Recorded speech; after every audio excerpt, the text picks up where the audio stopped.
Hello mga kailian, this is RJ from Remax Area and welcome sa isa na namang virtual property tour.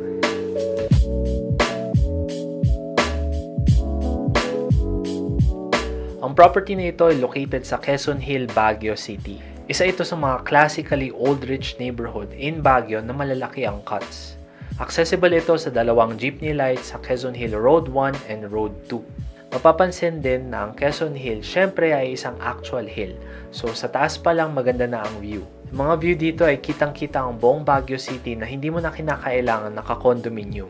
At ano pa magiging mas authentic sa pagiging taga Quezon Hill kung ang likod ng bahay mo ay bahay ng dating presidente ng Pilipinas na si Manuel L. Quezon. So nasa likod ng bahay nito mismo ay ang residential house ng mga Quezon.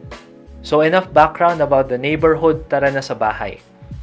Ang bahay na ito ay merong 850 square meters na lot area, approximately 750 square meters na floor area, 2 stories, 3 large bedrooms, 1 maid's room, 3 toilet and baths, 1 study room or library, 1 dining room, 2 fireplace, yung isa indoor, yung isa outdoor, car park for 4 or 5, 1 huge attic, and 1 tower guardhouse.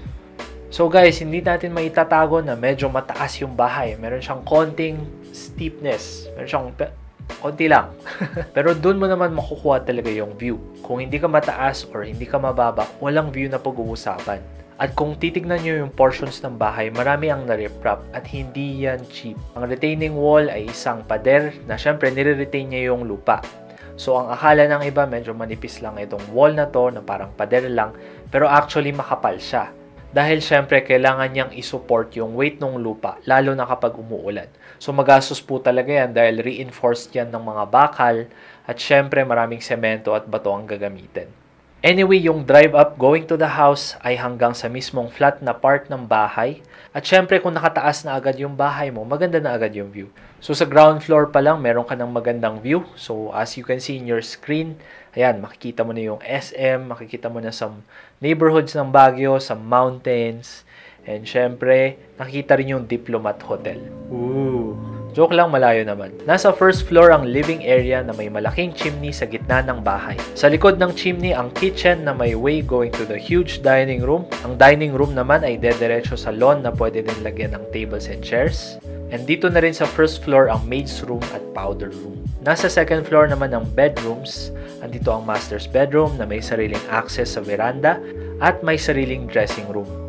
Andito rin ang 2 pang bedrooms na malalaki rin naman. Sa harap na part ng second floor ay ang study room na ito na perfect for work from home setups. Maraming pumunta dito sa bahay na to nagsasabing parang gagawin nilang bedrooms, pero sa akin okay na yun, study room, para sa mga mahilig magbasa or mahilig mag-work. Sa gitna ng second floor ay ang open below na ito na overlooking sa buong first floor.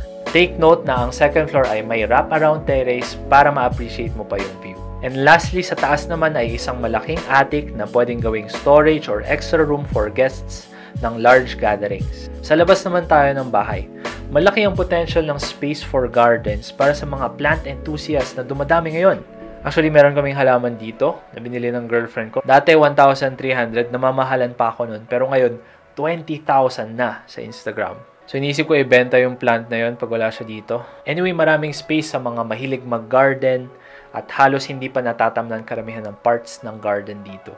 And also, para sa mga chikiting na mahilig maglaro naman sa labas, lalo na ngayon, stuck tayo lahat sa loob ng bahay, hindi na nila kailangan pumunta sa park para lang maglaro sa damo. Isa ito sa mga rare houses na meron talagang legit na lawn. Na-imagine nyo ba yung parang old picture dun sa lolo't lola nyo? Yung may picture ng garden, yung may tables and chairs, tapos meron kang parang canopy doon, tapos nagbe-breakfast kayo doon. Yan, parang ganong setup. Maganda yun dito. At syempre, ang pinaka nagustuhan namin dito, yung elevation at location ng bahay. Dahil sa area na ito, napakahirap maghanap ng property. Dahil isa ito sa mga neighborhood na naturally magaganda yung neighbors mo. Not necessarily nasa subdivision, pero talagang maganda yung neighborhood. So, okay siya. Ang hirap maghanap ng lote dito. And also, to add dun sa elevation, malaki yung ginastos talaga sa pag-elevate ng bahay. Finally, syempre, meron tayong tower guardhouse na nasa medyo end part ng bahay. So, para sa mga merong driver or may mga maid na gustong humiwalay, na gustong ihiwa.